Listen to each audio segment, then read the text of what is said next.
Shalom saudara, apa kabar Bapak Ibu Saudara? Wow, puji Tuhan ya. Tanpa terasa kita memasuki bulan Mei, first May ya. Dan bulan lalu kita belajar tentang delighting to the King's Word. Dan hari ini kita belajar tentang bagaimana kita punya sikap tunduk dan taat terhadap kebenaran. Bukan hal yang mudah untuk dilakukan, hal yang gampang untuk dikatakan. Tetapi hal ini hanya bisa terjadi bila hidup kita dipenuhi oleh pewahyuan akan kebenaran tersebut. Firman Tuhan bilang kalau kamu mengetahui kebenaran, maka kebenaran itu akan memerdekakan kamu. Tapi memang bukan semua yang kebenaran, tapi kebenaran yang kita ketahui saja yang memerdekakan kita. Nah, hari ini kita mau belajar satu hal tentang obedience. Bagi saya dalam perenungan saya hari-hari ini, kata obedience itu tidak bisa keluar dari satu kata ini, yaitu assignment atau penugasan. Karena di balik semua sikap taat kita ada penugasan Tuhan dalam hidup kita. Amin, setuju ya? Saudara ada dalam posisi pelayanan apapun hari ini, itu adalah assignment dari Tuhan. Itu adalah satu penugasan yang dirilis oleh sorga bagi Bapak Ibu Saudara. Anda ada di sebuah posisi di perusahaan, let's say saudara mungkin sebagai seorang owner atau saudara seorang employee dan sebagainya. Saya mau katakan saudara tetap dalam assignment yang datang dari Tuhan. Nah begini, obedience hanya terjadi bila seseorang memahami bahwa dia ditugaskan untuk kehendak Tuhan. Oke, ada beberapa kisah di Alkitab sebelum saya masuk kepada apa yang saya mau sampaikan tentang obedience to the king ini. Maka yang pertama saya mau share tentang bagaimana Hosea, seorang nabi ya kan, yang luar biasa, yang tidak pernah berpikir akan menikah dengan seorang perempuan sundal.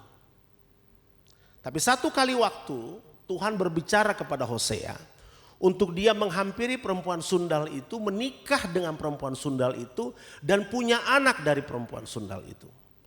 Saudara, saya percaya tidak ada seorang pun dalam ruangan ini ataupun di luar sana yang berkerinduan kalau anak laki-laki kita one day menikah dengan perempuan sundal.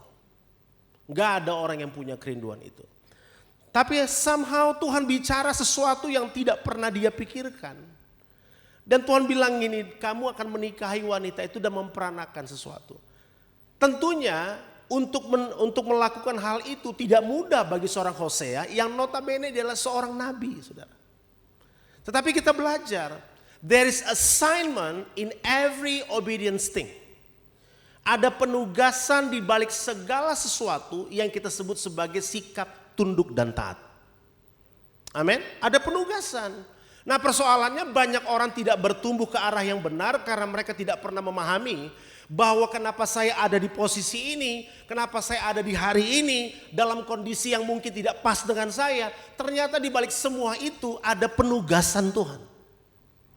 Kalau kita tidak mengerti hal ini yang terjadi apa? Kita mundur dari segala hal yang Tuhan sedang persiapkan. Akhirnya apa? Kita kehilangan kesempatan yang luar biasa di depan sana. Sementara kesempatan itu disiapkan Tuhan bagi saya dan saudara. Kenapa kita tidak bisa menikmatinya? Karena kita nggak pernah sadar ada assignment di balik semua obedience yang Tuhan mau terjadi lewat hidup saya dan saudara. Nah mari kita belajar, ada seseorang yang dapat assignment, sebuah penugasan dari Tuhan untuk obedience ini terrealisasi. Dan akhirnya sikap taat ini menjadi sesuatu yang membumi, mendunia bahkan di seluruh dunia sampai hari ini. Supaya orang mengerti, karena begini, sikap taat itu menginspirasi. Ketaatan Kristus terhadap penderitaan itu menginspirasi. Oh iya dong, Alexander the Great 33,5 tahun dia hidup di muka bumi. Sama dengan Tuhan Yesus Kristus. Bedanya di mana? Alexander the Great dia mengorbankan darah banyak anak buahnya untuk dia menjadi seorang pemimpin. Tapi Yesus mengorbankan dirinya sendiri untuk saya dan saudara diselamatkan. Ada satu pemahaman yang harus kita mengerti kenapa Tuhan mau. Tadi Pak Arifin sampaikan bagus banget. Kita berada di sebuah zaman, di sebuah generasi yang dimana orang rebellious spirit atau roh pemberontakan itu begitu kuat. Untuk taat itu tidak mudah kalau kerajaan Allah tidak memerintah dalam diri seseorang. Makanya gini, untuk taat itu perlu ganti kulit, ganti kebudayaan. Budaya yang kita pakai bukan budaya dunia ini, tapi budaya yang berasal dari kerajaan sorga. Nah, ini yang saya mau coba share buat saudara tentang obedience to the king. Oke.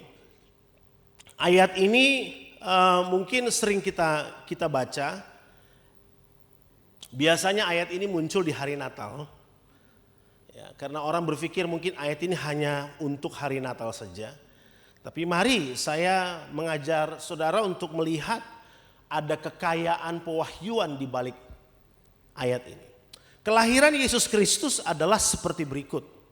Pada waktu Maria, ibunya bertunangan dengan Yusuf, ternyata ia mengandung dari Roh Kudus. Sebelum mereka hidup sebagai suami istri. Karena Yusuf suaminya seorang yang tulus hati dan tidak mau mencemarkan nama istrinya di muka umum. Ia bermaksud menceraikannya dengan diam-diam. Oke. Tetapi ketika ia mempertimbangkan maksud itu, maka malaikat Tuhan nampak kepadanya dalam mimpi dan berkata, Yusuf anak Daud, janganlah engkau takut mengambil Maria sebagai istrimu, sebab anak yang di dalam kandungannya adalah dari Roh Kudus. Ia akan melahirkan anak laki-laki dan engkau akan menamakan dia Yesus. Karena dialah yang akan menyelamatkan umatnya dari dosa mereka. Jadi jelas ya, bahwa Yesus tidak datang menebus dosa saya dan saudara. Dia menebus Anda dan saya dari dosa. Amin dong. Dia tidak menebus dosa saudara, dia menebus Anda dan saya dari dosa. Bedanya di mana Pak? Jelas beda. Dosa bukan punya Tuhan. Saya dan saudara yang milik Tuhan. Jadi yang dia tebus adalah kepunyaannya. Enggak ada yang amin. Yang kepunyaannya aja bilang amin. Haleluya, ya kan? Tuh, jadi jangan berpikir bahwa dosa saudara Tuhan sudah tanggung semua di kayu salib. Tapi kalau hari ini kita masih melakukan dosa, Anda dan saya punya kasih karunia untuk tidak hidup dalam dosa. Kita punya kemampuan, kekuatan untuk meninggalkan segala perilaku yang buruk. Tapi yang pasti Tuhan mengasihi Anda dan saya. Hal itu terjadi supaya genaplah yang difirmankan Tuhan oleh Nabi. Sesungguhnya anak darah itu akan mengandung dan melahirkan seorang anak laki-laki dan mereka akan menamakan dia Immanuel, yang berarti Allah menyertai kita. Sesudah bangun dari tidurnya, Yusuf berbuat seperti yang diperintahkan Tuhan kepadanya. Ia mengambil Maria sebagai istrinya. Saya ingin melihat ayat ini dari sisi yang lain juga. Kalau saudara perhatikan ayat ini, ada seorang pria namanya Yusuf.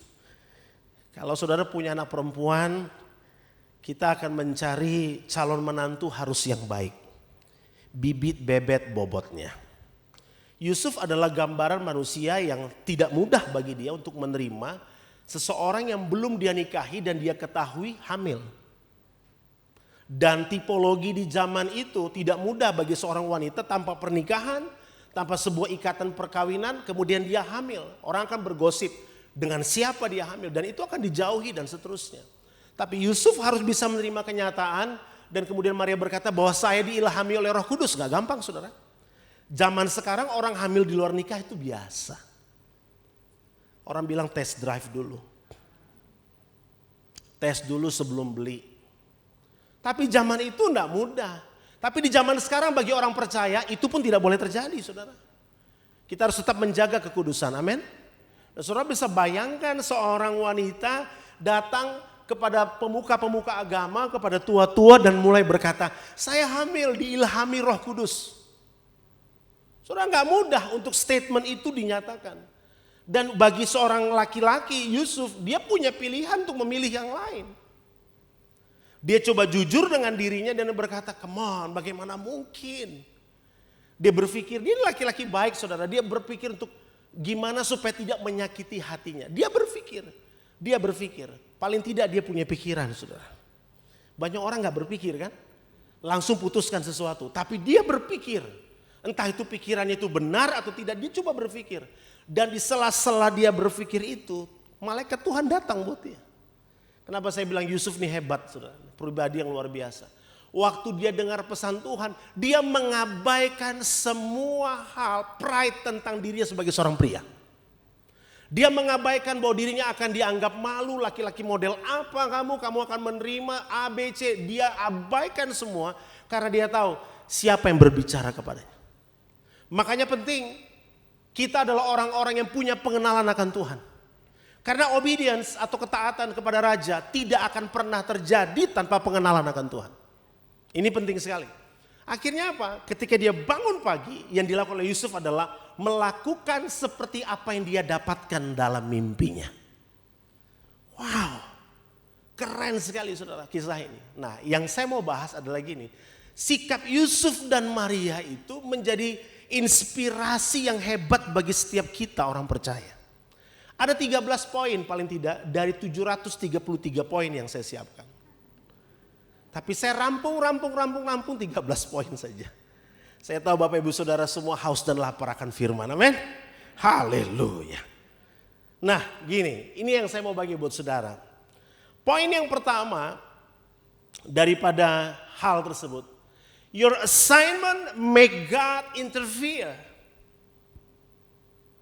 Your commitment and relationship and God interrupt you. Setiap penugasan yang Tuhan beri dalam diri saya dan saudara, percayalah ada campur tangan Tuhan di dalam. Haleluya. Ada campur tangan Tuhan. Ini yang harus kita pahami. Kita mempercayai raja yang punya jaminan atas masa depan kita. Jaminan atas apa saudara? Jaminan atas kehidupan keluargamu, jaminan atas kehidupan masa depan anak-anakmu, jaminan atas pelayanan yang sedang kau bangun, jaminan atas bisnis yang kau bangun. Dialah Tuhan yang real, yang nyata, yang harus kita percayai. Kenapa Maria dan Yusuf sekalipun secara daging tidak mudah, tapi mereka belajar untuk taat sederhana. Karena dia tahu bahwa yang berbicara kepada mereka adalah yang punya alam semesta. Nah makanya gini, semua penegasan kita itu ada campur tangan Tuhan. Campur tangan untuk apa? Untuk kita punya komitmen. Dan gak cuma sampai di situ.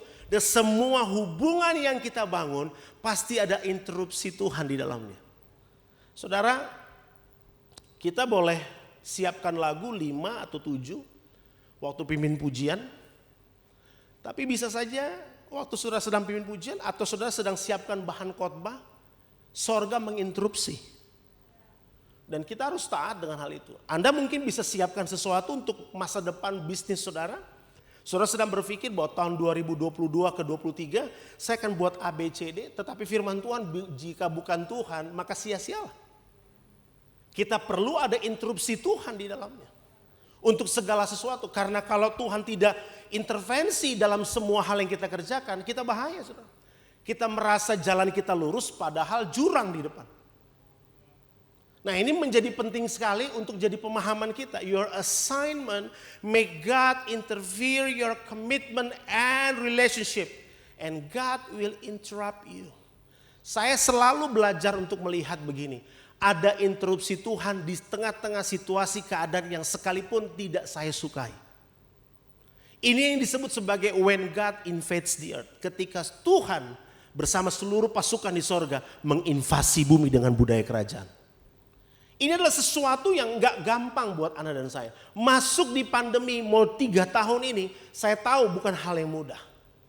Tetapi bukankah Tuhan berkata di Taman Getsemani, maukah engkau berjaga-jaga dengan aku? Kenapa dibilang Tuhan maukah engkau berjaga-jaga dengan aku?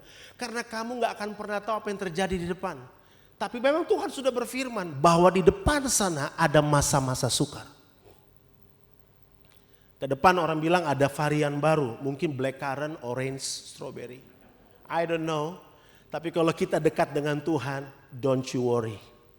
Saudara jangan khawatir. Kenapa? Di dalam semua penugasan Tuhan terhadap hidup saya dan saudara, ada campur tangan Tuhan dalam semua area hidup kita. Amin. Ini yang harus kita pahami. Relationship and God interrupt you.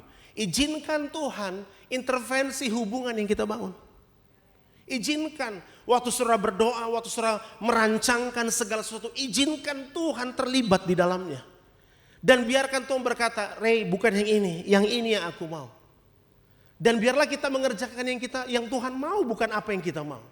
Kenapa? Karena kita diciptakan itu pekerjaan baik. Yang kedua adalah gini.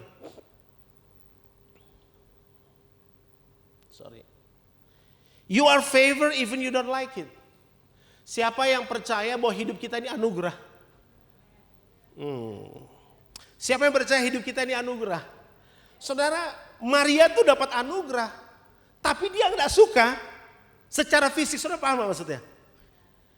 Pengennya kan teng dendeng celeng, dendeng celeng kan gitu.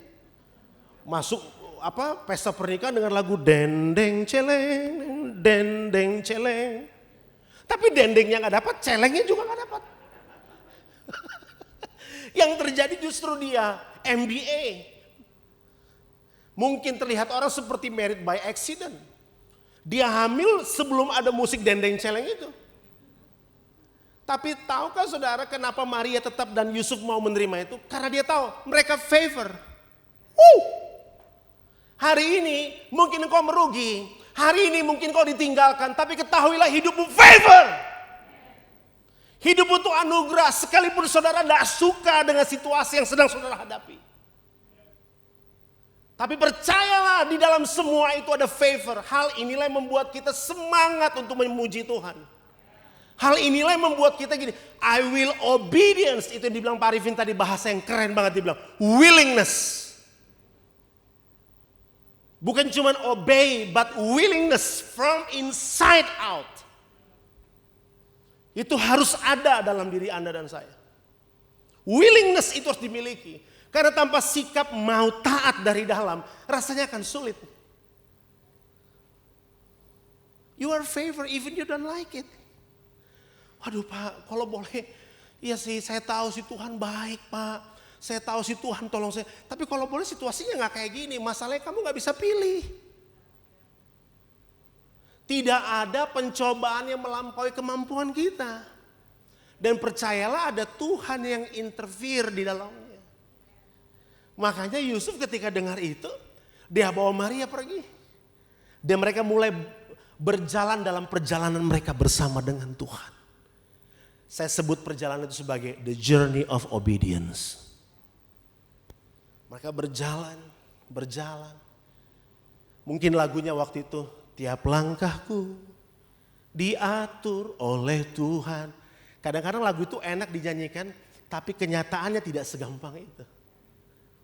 Karena seringkali kita mau ngatur diri kita sendiri. Tapi Tuhan mau mengatur langkah kita, supaya kita tidak tersandung di depan. Makanya dia bilang begitu, you are favored even you don't like it. Hari ini ketahuilah, hidup Bapak Ibu Saudara adalah berkat yang terbaik dari Tuhan. Sekalipun hari ini kita berada dalam situasi keadaan tidak seindah warna aslinya. Tapi ketahuilah, Tuhan punya rencana yang besar atas kita. Karena yang ketiga, your assignment will impact your generation. Semua penugasan yang kita terima akan memberi dampak kepada generasi kita. Satu kali waktu saya diutus dari Bali tahun 2007. Dari lembah pujian, Pak Arifin bilang kita ada perintisan gereja di Batam dan akan buka Singapura, waktu itu belum buka. Dan berharap kamu bisa ada di situ. Dalam otak saya jalan-jalan ke Singapura. Dalam otak saya, wah jalan-jalan ke Singapura nih, enak nih. Ya, saya akan jalan-jalan ke Singapura, saya akan nikmati es krim $1. Waktu itu sekarang sudah $2,5. Ya, jadi saya akan nikmati, di waktu itu dolar masih 6.200 ingat saya. Saya akan berangkat. Terus saya tanya, for how long? 3 months. Habis itu kamu balik lagi sini. Ada pekerjaan Tuhan di sini menunggu. Siap. 3 bulan. Tapi kamu sebulan sekali pulang. Istri anak saya ada di Bali. Oke. Sebulan sekali saya pulang. Bulan pertama aman. Bulan kedua saya nikmati. Waduh, pagi di Batam, siang di Singapura, malam di Kuala Lumpur. terjadilah seperti omongan orang-orang itu. Murah banget. Tiketnya cuma $13 pulang pergi. Waduh, saya nikmati. Bulan ketiga masih nikmati. Tapi pas pulang, saya ingat ibadah Bali Blessing. Pak Arifin panggil saya. Sini Reng. Kita perlu kamu di sini. Tapi satu hal, pekerjaan Tuhan lebih membutuhkan kamu. Udah gak enak nih menurut saya. Jadi gimana? You will stay there. Kamu akan tinggal di sana. Hari itu saudara, bagi saya tidak mudah untuk pindah. Tapi kalau hari itu saya tidak menerima assignment itu, saya percaya Tuhan bicara kepada para pemimpin. Amin saudara. Kalau hari itu saya tidak mengambil kesempatan itu, mungkin saya tidak bisa melihat ada murid-murid yang dilahirkan dari pelayanan. Mungkin saya nggak melihat apa yang Tuhan buat dalam hidup saya hari ini. Kenapa? Your assignment will impact your generation. Hari ini kalau saudara ditugaskan sesuatu, belajarlah punya sikap begini. Dalam kamus tidak ada kata tidak, selalu yes. Ya, Pak Gembala pasti amin. Yang lain? Selalu yes. Ya. Kenapa? Karena kalau tugas itu datang kepada Bapak Ibu Saudara, itu tandanya ada yang melihat dalam diri saudara ada potensi besar. Mungkin hari ini kita tidak lihat. Kita berkata jangan saya dong Bu, jangan saya Pak. Boleh nggak dia aja gitu. Tapi sesungguhnya Tuhan sedang melihat kedalaman saya dan saudara yang tidak dilihat oleh orang lain. Makanya your assignment will impact your generation. Dan saya lihat hari ini bahwa semua penugasan yang Tuhan beri selalu ada dampak bagi generasi yang lainnya. Amin. Nah ini yang harus saya dan saudara kerjakan. Makanya jangan tolak-tolak pelayanan. Haleluya. Amin. Jangan tolak-tolak penugasan dari Tuhan. Karena kita tidak tahu 5 menit lagi masih hidup atau tidak. Jadi kalau hari ini diberi kesempatan buat Tuhan melayani Tuhan, terima itu. Karena apa? It's a privilege. Hak istimewa bisa mengerjakan kehendak Tuhan bersama-sama. Yang keempat, dari kisah daripada Maria dan Yusuf ini. Your assignment make you a virgin. Kenapa disebut virgin? Karena belum ada orang yang melakukannya sebelumnya. Wow. Coba perhatikan. Semua penugasan-penugasan yang diterima oleh Bapak Ibu Saudara dan saya, itu biasanya sesuatu yang belum pernah dikerjakan. Saudara bisa bayangkan Maria menjadi orang pertama dan tidak ada lagi setelah itu. Menjadi orang yang mengandung karena diilhami oleh Roh Kudus. Setiap penugasan yang Tuhan beri ada tujuannya. Dan di dalam penugasan itu Tuhan mau buat kita menjadi karyanya yang baru. Because why? Someone who never did before. Satu kali Hana, orang bilang tidak bisa mengandung. Dia datang ke Silo tiap saat. Hanya untuk memuji, berdoa. Tapi seorang nabi berkata, mungkin kamu mabuk. Tapi Hana tidak pernah berpikir bahwa omongan itu akan menghancurkan dirinya. Karena dia tahu ada assignment dalam tugasnya, dalam hidupnya. Apa assignment yang harus dimiliki oleh Hana? Bahwa rahimnya akan melahirkan seorang nabi besar. Saudara, Hana gak pernah berpikir bahwa dia akan melahirkan seorang nabi yang bernama Samuel. Dia gak pernah berpikir. Dia hanya belajar taat saja. Dia tetap orang bilang kamu gak mungkin dan sebagai orang tertawakan dia. Dia tetap datang kepada Tuhan dan bersuka cita. Karena dia tahu di balik segala penugasan yang dia terima ada anugerah Tuhan di situ. Makanya begini, semua bentuk ketaatan tidak akan pernah lepas daripada penugasan. Dari mana saya dan saudara bisa taat kalau tidak punya penugasan? Amin.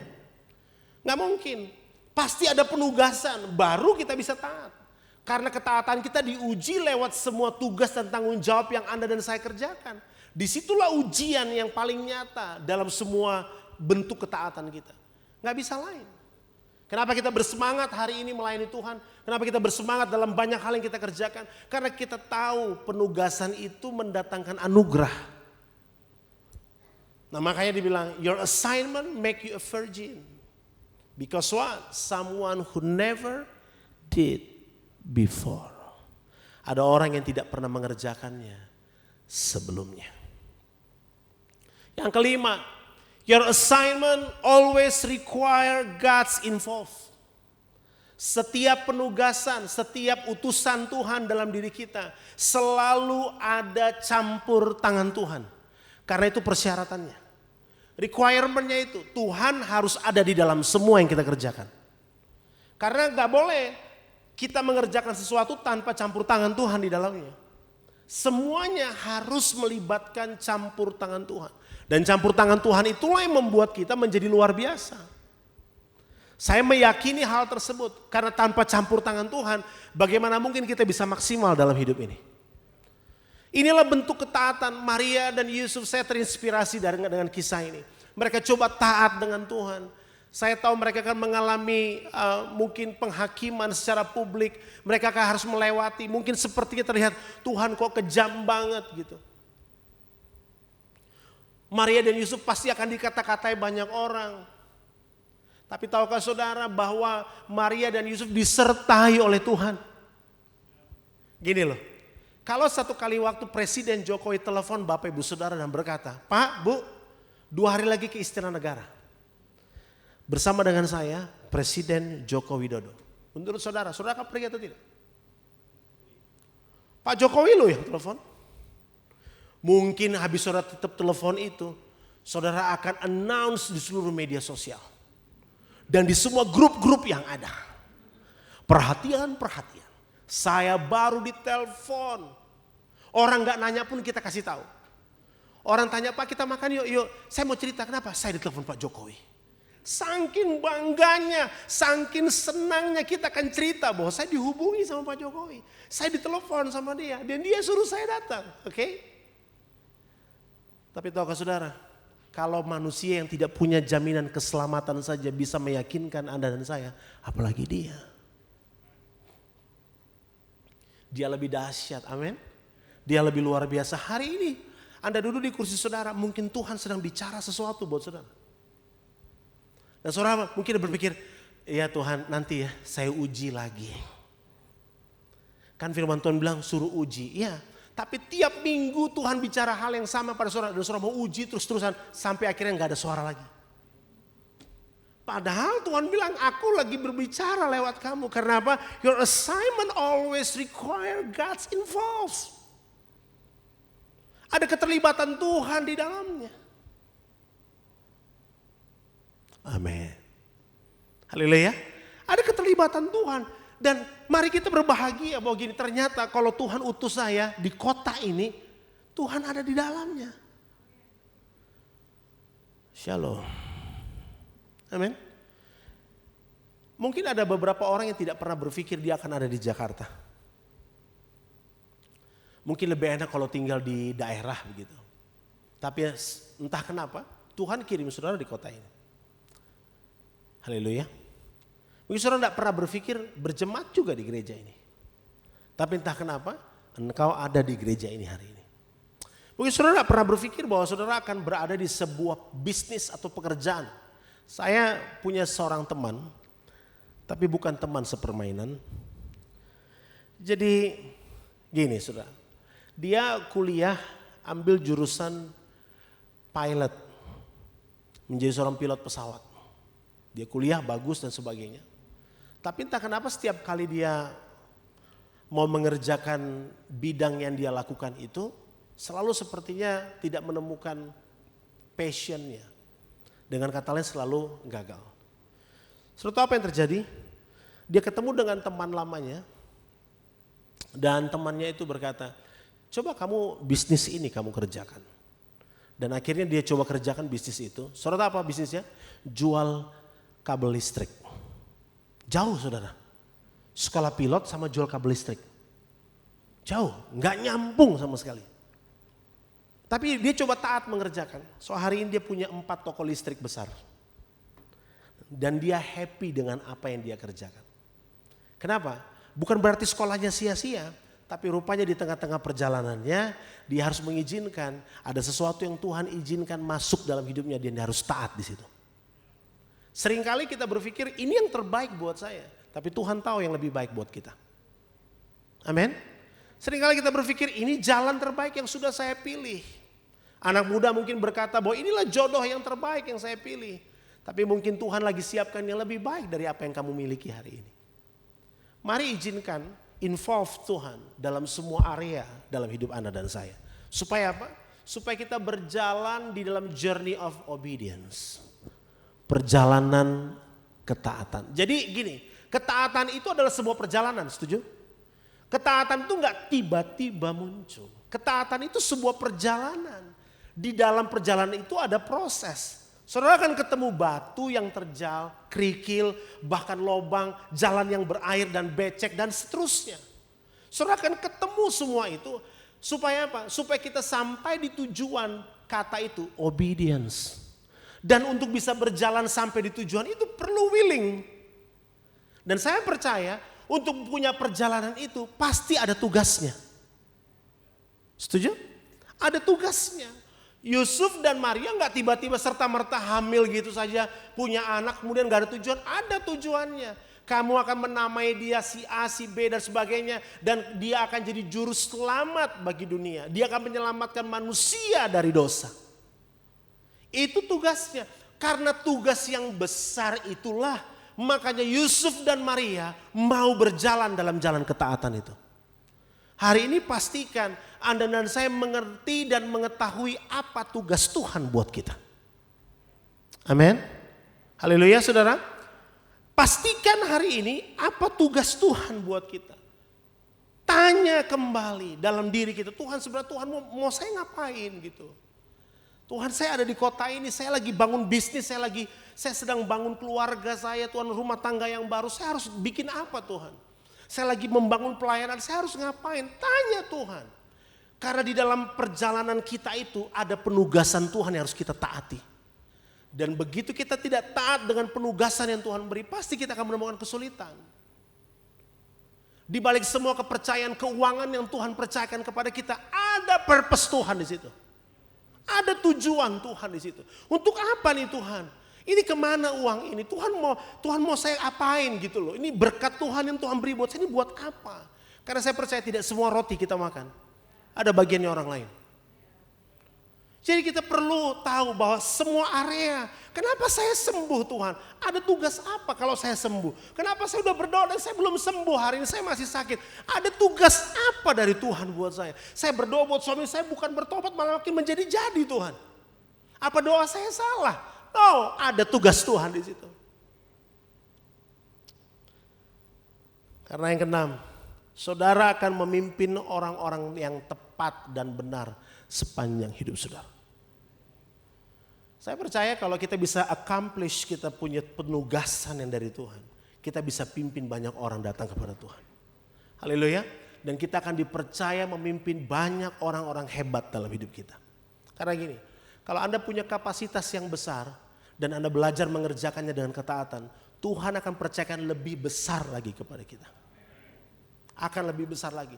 Ya, kita melayani Tuhan hari itu, Tuhan kasih saya jiwa 5 orang untuk saya muridkan. Muridkan saja dengan setia 5 orang ini. Muridkan, mungkin kita berdarah-darah waktu memuridkan orang-orang ini. Ya kan? Kita banyak hal kita berkorban dan mungkin mereka melupakan kita. Dari 5 yang kita muridkan mungkin cuma 2 endingnya yang ada bersama dengan kita. Yang 3 mungkin pergi, it's okay. Muridkan saja. Dari 2 orang ini saudara akan melahirkan banyak orang dari hidup saudara. Amin. Karena apa? Yang ke-7. You must believe is possible. Saudara harus percaya bahwa janji Tuhan itu mungkin. Dunia bilang impossible, Tuhan bilang I am possible. Impossible-nya dipisah jadi I am. Tuhan bilang my name I am is I am. Aku adalah aku. Dan dia berkata bersama dengan Tuhan tidak ada yang tidak mungkin. Semuanya mungkin. I am possible. Saudara perlu percaya itu. Waktu Tuhan berkata gini, kamu akan menyeberang laut Teberau ini, kamu akan sampai di tanah perjanjian. Kita harus percaya bahwa kita akan sampai pada purpose-nya Tuhan. Haleluya. Saya percaya janji Tuhan, saya percaya saudara juga percaya, amin. Saya dalam berdoa beberapa saat, Tuhan bicara sesuatu dan saya yakin Tuhan pasti genapi. Masalah waktu Tuhan yang punya. Tetapi tugas saya dan saudara, just believe. Percaya saja. Jangan ragu dalam percaya pada Tuhan, amin. Itu kan yang dilakukan oleh Abraham. Waktu Tuhan bilang, serahkan anakmu Ishak. Abraham bernyanyi, ku jawab ya, ya, ya. Ku jawab ya, ya, ya. Ku jawab ya Tuhan, ku jawab ya Tuhan, ku jawab ya, ya, ya. Apakah Abraham berpikir ribuan kali untuk menyerahkan Ishak? Tidak. Ibrani bilang Abraham punya keyakinan bahwa Tuhan sanggup membangkitkan orang dari kematian. Makanya Abraham dengan percaya diri bawa anaknya naik ke atas gunung itu. Dia tidak bergumul, saudara. Gak perlu kita dramatisir ceritanya. Abraham tidak bergumul, dia bawa dengan satu keyakinan. Kenapa? Karena kata yang sebelumnya dalam Kejadian 22. Karena setelah semuanya itu Tuhan menguji Abraham. Setelah apa? Setelah semua proses perjalanan dia tidak punya ketaatan, Tuhan tetap menggenapi janjinya. Kamu akan punya keturunan. Dia potong kompas, dapat Ismail. Tapi sebenarnya Tuhan bilang, kamu akan tetap punya anak. Dan Tuhan genapi. Ishak lahir dari kehidupannya.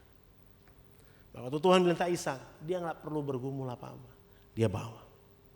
Karena Abraham punya keyakinan, Tuhan sanggup membangkitkan seorang dari kematian. Amin. Jadi, you must believe is possible. Saudara harus percaya, berakhir tidak berakhirnya pandemi, Tuhan akan tetap tolong kita. Amin. Haleluya.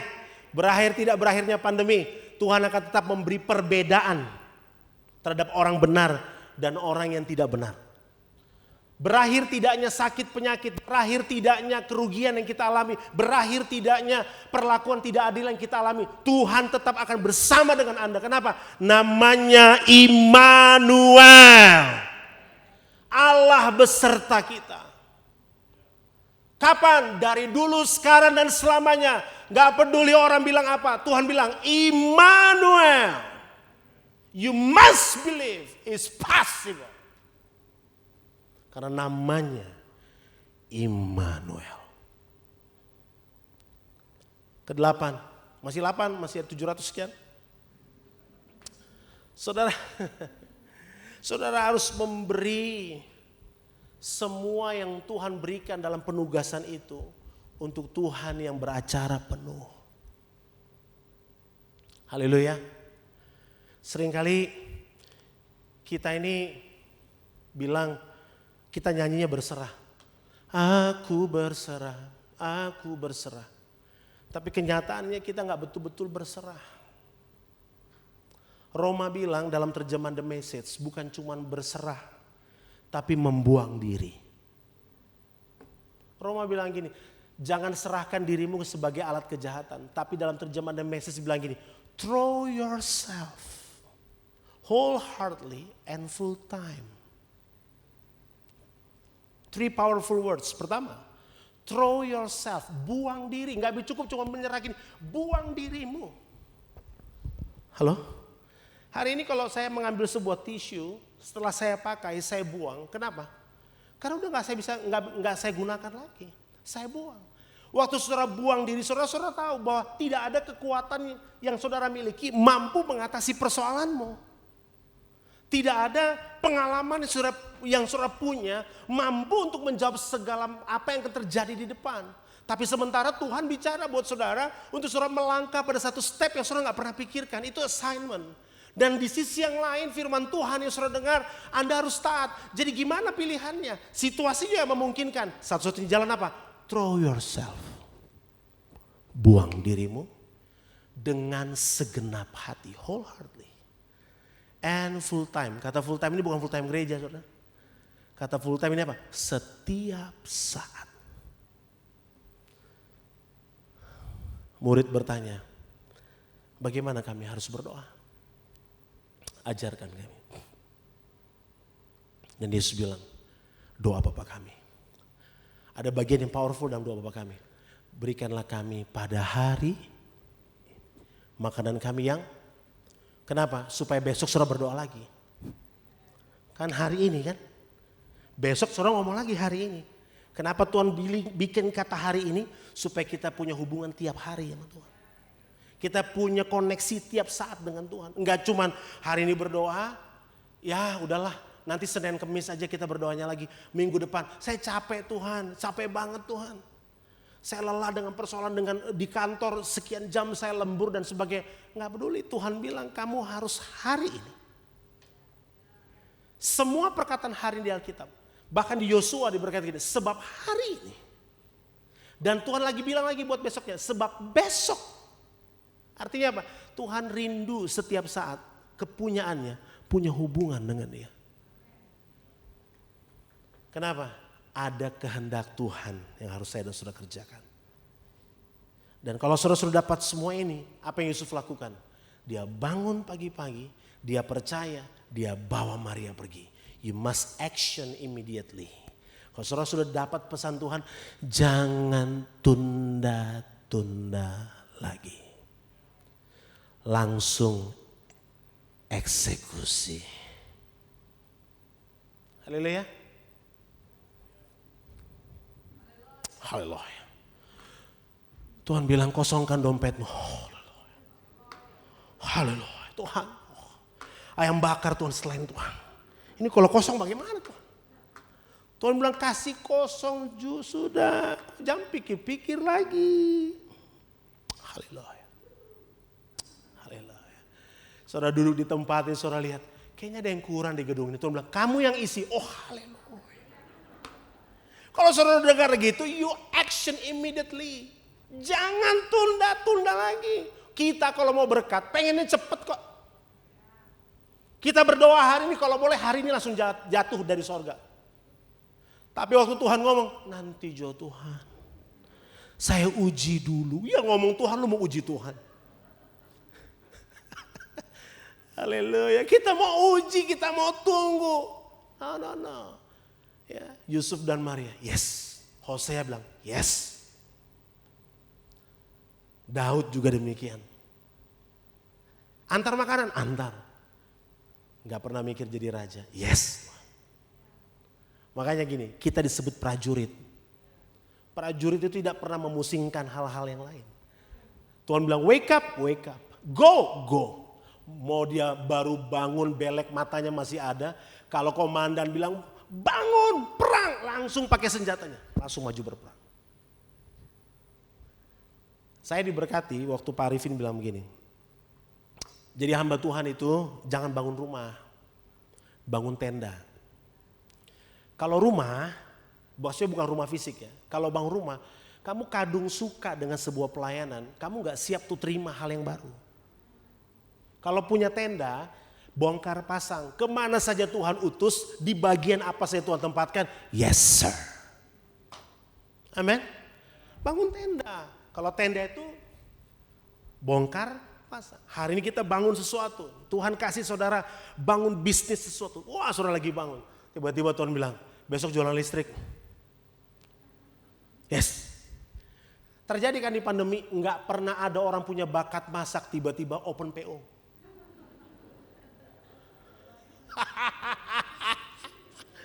Bro, sis, apa kabar? Kabar baik bro. Nih gue lagi jual teri Medan nih pakai kacang. Emang sejak kapan lu bisa masak? Udah lu beli aja buruan. Karena kita berteman begitu baik, nggak enak juga nih kalau gue beli berapa? Ya udah, gue 3 paket deh, 3 paket sih, bro sis. Makanya kalau Tuhan ngomong, bertindak cepat, jangan tunda-tunda. Haleluya, jangan tunda-tunda. Hari ini saudara duduk di kursi itu, apa yang Tuhan bicara saya nggak tahu. Buat saudara, mungkin Tuhan bilangin lainnya aku lebih dan sebagainya. Bertindak cepat. Cepat saja, Move to right environment to cultivate your assignment. Saudara penting punya komunitas yang tepat. Setuju ya? Punya komunitas yang tepat itu sangat teramat penting. Kalau saya mau jual nasi goreng, saya harus bawa tester kepada teman-teman terdekat saya. Saya nggak bisa bilang kepada teman-teman saya bilang, Pak, Bu, saya mau jual nasi goreng. Oh ya, mana Cok? Emangnya bisa Pak? Bisa, enak. Gimana Bapak bisa bilang enak? Saya sendiri yang makan. Waktu saya masak, saya makan enak. Jadi saya mau jual. Bukalah nasi goreng Kohre. Ya kan? Buka tuh. Tapi ketika engkau dan cici-cici yang lain mau makan nasi goreng, saya yakin gak akan direkomendasi datang ke tempat saya. Kenapa? Gak pernah coba. Jadi penting punya komunitas keluarga rohani seperti ini, saudara. Di mana saudara bisa cerita segala sesuatu. Karena komunitas di mana saudara berada akan membuat saudara bisa cultivate segala sesuatu yang ada dalam diri saudara. Amin. Mereka akan mendorong saudara. Ketika ada teman bilang gini, saya pengen bangun pelayanan, saudara akan dorong dia. Bukan karena saudara ingin menguasai dia. Saudara akan dorong dia, ayo. Ketika ada teman yang bilang begini, saya lagi mau bisnis apa, yuk kita bantu. Tapi saya butuh modal, tenang, nanti kita patungan. Nggak ada yang amin. Kan komunitas, holy community. Nah itu penting saudara, move to right environment. To cultivate your assignment. Penugasan-penugasan kita akan bertumbuh dengan luar biasa. Depends on komunitas di mana kita berada. Jadi welcome to the holy community GBI Rock Peak. Di mana di tempat ini saudara akan dibangun. Udah kayak MC saya. Saudara akan dibangun, saudara akan diberkati. Saudara pasti akan tertawa selalu. Bersuka cita karena banyak orang-orang yang lucu di tempat ini. Saudara pasti akan diberkati dengan luar biasa.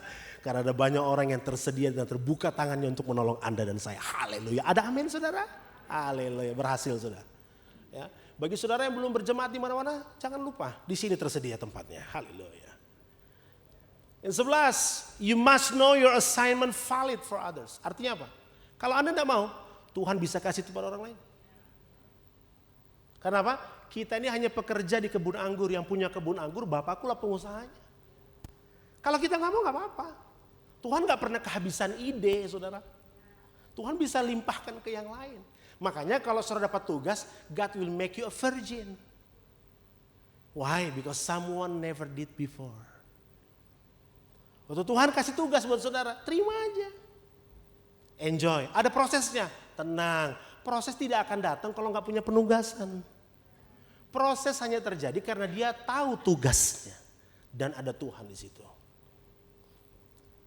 Know that your purpose benefit for others. Mari ketahui, semua tujuan-tujuan yang saudara kerjakan yang datang dari Tuhan, itu membawa keuntungan bagi banyak orang. Makanya saya bersyukur hari ini saya melayani Tuhan. Ya, saya bisa menyampaikan apa yang Tuhan taruh dalam diri saya. Karena apa? Dengan demikian saya bisa jadi berkat bagi banyak orang. Saudara harus bersyukur juga kalau bisnis saudara diberkati. Kenapa? Bukan untuk saudara, untuk jadi berkat bagi banyak orang. Anda akan membuka lowongan pekerjaan bagi orang yang belum bekerja. Kenapa saudara diberkati Tuhan dengan begitu luar biasa? Karena Tuhan mau saudara terus menginspirasi orang lain untuk mengalami hal yang sama seperti yang Anda alami. The last but not the least. Yang paling akhir. Amin. Mulai senggol kan gini, bangun, udah terakhir dia. Tapi percayalah hamba Tuhan kalau bilang terakhir, masih ada yang paling akhir. Ketika dia suruh saudara bangkit berdiri di tengah-tengah lagu, ada satu poin lagi. Supaya apa? Supaya saudara selalu haus dan lapar akan kebenaran firman Tuhan. Oh haleluya. Tapi percayalah ini terakhir Pak. Ya. Stay in your assignment environment until you're accomplished. Tetap di tempat, tetap di posisi di mana saudara berada sampai engkau menyelesaikannya. Amin. Lihat itu sampai ada yang amin kan. Tetap di tempat sampai engkau menyelesaikannya. Karena gini, kalau Tuhan yang memulai, dia juga akan menyelesaikannya. Kalau Tuhan mulai dalam diri saudara, jangan lari sebelum saudara menyelesaikannya. Jangan pergi sebelum saudara menyelesaikannya. Kenapa? Tuhan akan mampukan. Wah, Pak udah gak mampu Pak, saya udah gak kuat lagi, Pak udah gak bisa, saya harus keluar. Tunggu, belum selesai. Tetap di tempat sampai engkau menyelesaikannya. Tempat ini gak baik untuk saya bertumbuh Pak. Saya lebih baik di tempat lain Pak. Kenapa? Orang-orangnya gini-gini. Waktu Anda pindah, tempat itu jadi gak baik karena saudara ada di situ. Karena persoalannya bukan di tempatnya, di diri kita sendiri. So hari ini, saudara dan saya ada di tempat ini, tujuannya cuma satu. Untuk kita menyelesaikan panggilan akhir kita. Kita bangkit berdiri saudara.